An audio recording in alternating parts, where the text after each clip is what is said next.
Hey, what is up everyone? It's your boy Ryan here, and today we're going to talk about a few things that I wish I knew whenever I started lifting. Enjoy the vlog, guys. Alright, topic numero uno. So, now I have to come down to diet tracking and really looking at your macro intake for the day. If I knew anything about macros, honestly, I would have maybe an extra, like I could have just threw 2 years out the window and I would have been 2 years ahead. I think macro tracking is by far the most effective thing you can do and take into consideration whenever you are doing some kind of resistance training regimen or something along those lines. But you have, so for macro tracking, typically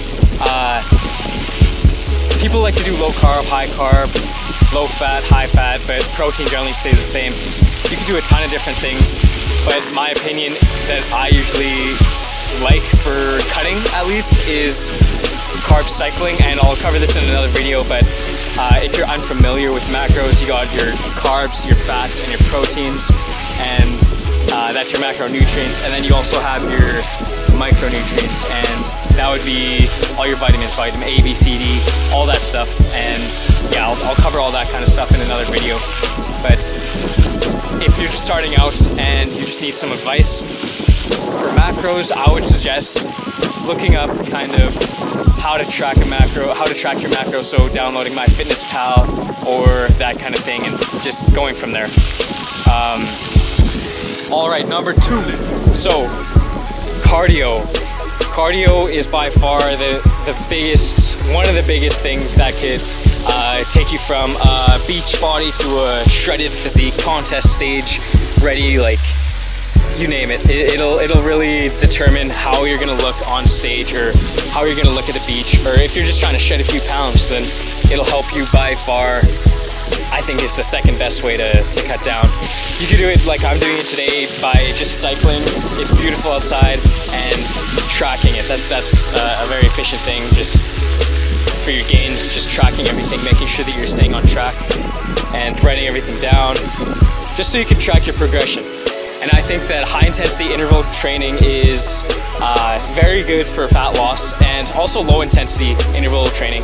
If you have lots of time, stick with low intensity interval training lists, or I don't know, if you're kind of crunched for time, then try doing some HIIT training. So you can do battle ropes, sprints, find a football field and just go and have at her. Number 3, so we have rep ranges. Kind of what rep range should you go about to hit your goals? So I think there's a few kind of trends that's in the bodybuilding or fitness industry. So there's, if you want to get shredded, do high reps, do 12 to 16 reps.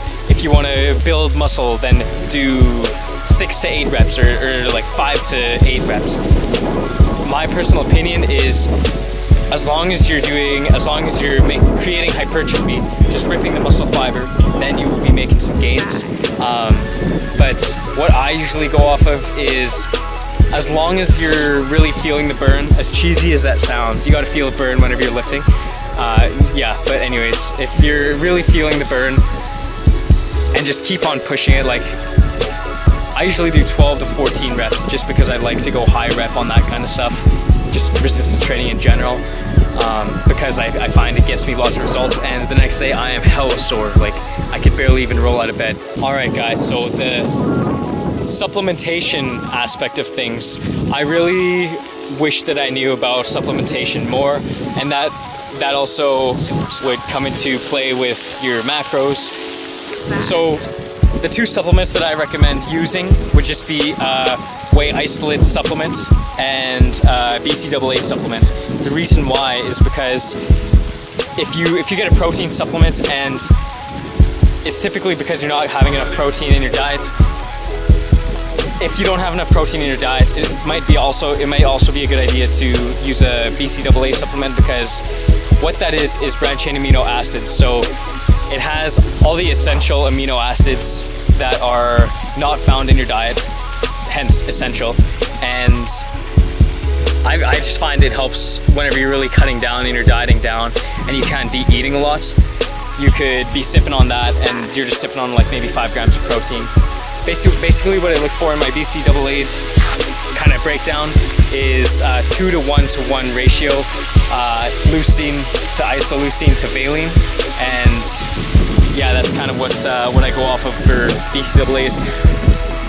Protein supplementation is typically going to be just whey isolates. The reason for that is if you're trying to kind of watch your carbs, it'd be a good idea to use that supplement, where a supplement where it has really low carbs. Like right now I have a protein supplement that has 25 grams of protein, 1 gram of carb, 0.5 grams of fat.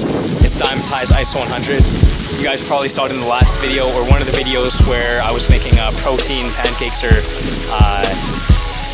protein cereal, and it really helps out using something that fits into your macros so that later on, if you're hungry in the day, you could have, let's say, like a muffin or whatever you want. I don't know what kind of foods you binge eat.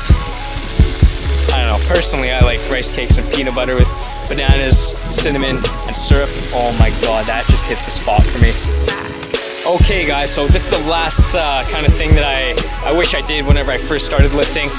Investing in yourself. No, I'm just kidding. But that'd be a good idea. Invest in a good pan and a good shaker bottle, because you could go through tons of shaker bottles, you could go through tons of non-stick shitty pans, and it'll just it's really low quality, and in the end you'll end up spending a lot more than you would if you just bought a good one. So I don't know. So that's all I got for you guys. Hope you guys enjoyed the vlog. It was a beautiful day, so I'm gonna finish up my cardio, and you guys know how we do. Let's get it.